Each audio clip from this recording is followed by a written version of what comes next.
Our purpose here at the Neighborhood Christian Center is we want to serve our neighbors in need and share the gospel of Jesus Christ. And we do that by providing hope and healing, mainly through our education and discipleship classes, and then a lot of other compassion and emergency assistance in other areas.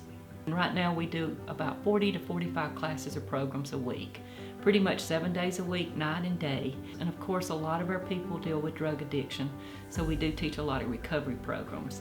And at the prison and the jail system, we teach a lot of re-entry things, trying to help people re-enter back into their family and society. And that also leads us to having our 3 transitional homes that we offer to people getting back on their feet.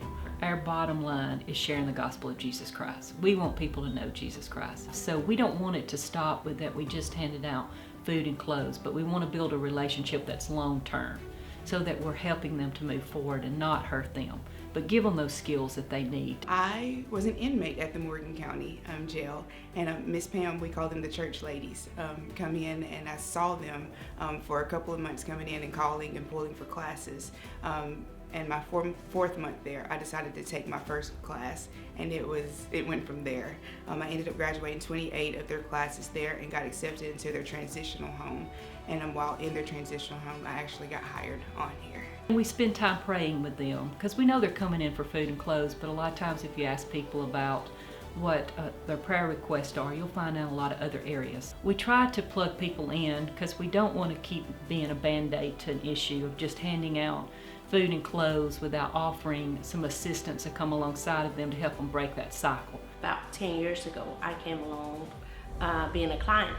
I was raising 2 little kids, and we were going through a tough time, so I started being a client, and I saw it was a lot of need. There was a lot of Hispanics in the lobby, so I was like, maybe I can assist.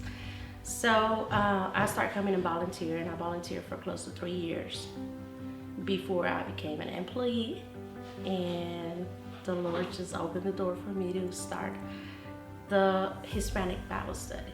It's one thing to hear about, some of the work that is done, but to get in and actually see it and, get your hands in it yourself makes a world of difference. Especially around Christmas time, we have a lot of volunteer opportunities. We also have a Neighbors Day where Monday and Wednesday from 9 to 11, we have people from the community come in and they can, what we say, shop for food and clothes. We could not do the 40 to 50 classes and programs and Neighbors Day and Christmas toy stores and all the different things we do if we did not have our volunteers.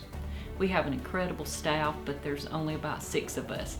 And so those volunteers come along to help us fulfill the Great Commission. You can help with the personal hygiene stuff for the homeless. You can bat clothes. You can help size shoes. I mean, there's many ways to come and volunteer. If you're looking for a place to volunteer, NCC is it. When it comes to being the hands and feet of Christ, it doesn't matter what you look like. It doesn't matter how much money you have. It doesn't matter where you live or anything like that. He's not looking, as far as at the outside.